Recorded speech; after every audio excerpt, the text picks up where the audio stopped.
আসসালামু আলাইকুম ওয়া রাহমাতুল্লাহি ওয়া বারাকাতুহু। প্রিয় ইমানি ভাই ও বন্ধুগণ, আশা করি আল্লাহ সুবহানাহু ওয়া তাআলা সকলকে ভালো রেখেছেন। প্রিয় ভাইরা, হাসবো না কাঁদবো আসলে বুঝতে পারতেছি না। আমার একটা কথা বারবার মনে পড়তেছে, সুন্নি ধর্মের ওয়াহাবি নবী, সুন্নি ধর্মের ওয়াহাবি নবী, এই কথাটা আমার বারবার মনে পড়তেছে। আপনারা দেখতে পারলেন এই যে পাকিস্তান থেকে যে প্রত্যেক বছর আমাদের সুন্নি ধর্মের যে এদের ধর্মকে ধ্বংস করে দিচ্ছে, তো এই জন্য আমার বারবার মনে করতেছে যে সুন্নি ধর্মের ওয়াহাবি নবী। তো আসেন, এই যে সুন্নি ধর্মের যারা উম্মত আছে, তাদের নবী যে তাদের সাথে এমন আচরণ করলো, তো এখন এই সুন্নি ধর্মের যারা উম্মত, এরা আসলে এই ব্যাপারে কি বলে, আসেন আমরা একটু শুনে আসি।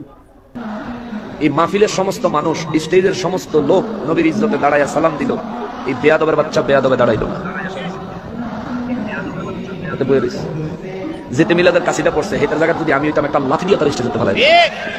আমার রসুলের কাতিরে, আমার রসুলের উম্মত তারা, সেজন্য তোর স্টেজে জায়গা দিছে। সেই রসুলকে তুই ইজ্জত দিয়া একটু দাঁড়াইতে পারলি না, তোর তো কি কইতাম, কিক দিয়ে নেটওয়ার্কের বাইরে ফেলাই দেন দরকার ছিল।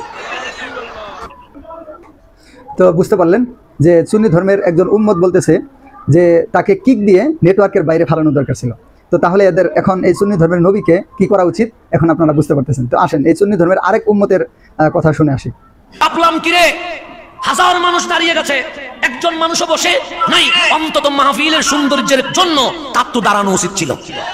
দাঁড়ানো কি ছিল?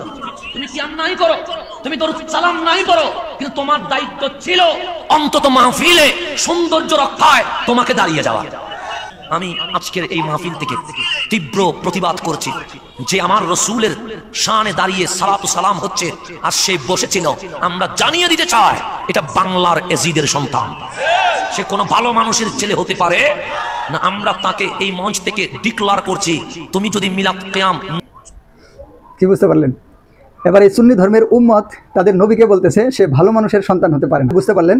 সুন্নি ধর্মের উম্মতেরা দাবি করতেছে যে সুন্নি ধর্মের যে নবী, এই নবী হচ্ছে এজিদের সন্তান, বাংলাদেশের এজিদের সন্তান, এবং ভালো পরিবারের সন্তান না, বা ভালো বাবার সন্তান না। এবার তাহলে সুন্নি ধর্মের অবস্থাটা কি হবে? উম্মত বলতেছে এক কথা, আর নবী করতেছে আরেক কাজ। সুন্নি ধর্মের নবী দাঁড়াইলো না, আর উম্মতেরা বলতেছে যারা মিলাদের কিয়ামে দাঁড়াবে না তারা ভালো মানুষের সন্তান না, তারা হচ্ছে এজিদের সন্তান। তাহলে আবার কেমন হইলো? সুন্নি ধর্মের অবস্থাটা কি হইলো ভাই? এই জন্য আমি বলি, এই যে সুন্নি ধর্ম বাংলাদেশে যেটা আছে, এটা একটা ফানি ধর্ম, এটা একটা কমেডি ধর্ম। মাথা নষ্ট না হইলে যেমন কেউ পাগলা গারদে যায় না, তেমন ইমান আকিদা এবং ভিতর নষ্ট না হইলে কেউ সুন্নি নামক সুন্নির দলে যায় না। কাদিয়ানিরা যেমন একটা ধর্ম পালন করে ইসলামের কাছাকাছি ইসলাম না, শিয়ারা একটা ধর্ম পালন করে ইসলামের কাছাকাছি ইসলাম না, ঠিক একইভাবে সুন্নিরা একটা ধর্ম পালন করে, এটা ইসলামের কাছাকাছি কিন্তু ইসলাম না। তো দেখেন, আপনারা দেখতে পারলেন, এটা হচ্ছে সুন্নি ধর্মের হাকিকত। সুন্নি ধর্মের নবীর এক অবস্থা, আর সুন্নি ধর্মের উম্মতদের আরেক অবস্থা। লাথি দিয়ে নেটওয়ার্কের বাইরে ফেলাই দিবে, এবং এজিদের সন্তান ভালো মানুষের সন্তান না। এবার লাগা ফতুয়া সুন্নির সন্তানেরা, এ নমরুদের সন্তানেরা, এ দাজ্জালের বীজেরা, ইসলাম নাই, আল্লাহ নাই, দিন নাই, কোরআন নাই, মহান মালিকের বিধান নাই। মহান মালিক যেই উদ্দেশ্যে দুনিয়াতে পাঠাইলেন, মহান মালিকের বিধান দিয়ে আমাদের জীবন পরিচালিত হবে। যখন আল্লাহর দিনকে ছেড়ে দিয়েছো, যখন মহান মালিকের বিধানকে ছেড়ে দিয়েছো, যখন ইহুদি খ্রিস্টানদের সাথে হাত মিলাইছো, যখন ইহুদি খ্রিস্টানদের গোলাম হয়েছো, যখন দিন থেকে বাইরে গিয়ে ইবলিশের গোলামে পরিণত হয়েছ, তো তোদের ধর্ম তোদের কপালে এরকমই জুটবে। তোরা যুগে যুগে দুনিয়াতেও লাঞ্ছিত হবি, তোরা আখিরাতেও লাঞ্ছিত হবি, কপালেই তোদের হচ্ছে লাঞ্ছিত। আল্লাহ তাআলা পুরা উম্মাকে এই সমস্ত সুন্নি ধর্ম, এই সমস্ত বাতিল থেকে হেফাজত করেন। আসসালামু আলাইকুম ওয়া রাহমাতুল্লাহি ওয়া বারাকাতুহু।